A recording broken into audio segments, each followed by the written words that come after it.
மாதிரி நம்ம உடம்பு ஒரு கம்ப்யூட்டர் பாடி, ஒரு பைக்கோ இல்லை ஒரு வண்டி மாதிரியோ. இந்த வண்டி நல்லா ஓடணும்னா என்ன பண்ணுவோம்? அதுக்கு எண்ணெய் ஊற்றி லூப்ரிகேஷன் போடுவாங்க இல்லையா? கிரீஸ் ஊற்றுவாங்களா?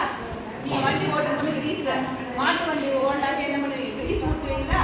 வயசாகும் போது என்ன வந்து எலும்பு தேய்மானம், கிரீஸ் குறைஞ்சு போயிடும். வண்டிக்கு அந்த மாட்டு வண்டிக்கு போடுற அந்த ஆணி இருக்குல்ல, அதை சுற்றி இருக்கிற கிரீஸ் குறையும். கிரீஸ் குறைஞ்சா என்ன பண்ணணும்? கிரீஸ் ஆட் பண்ணணும். எப்படி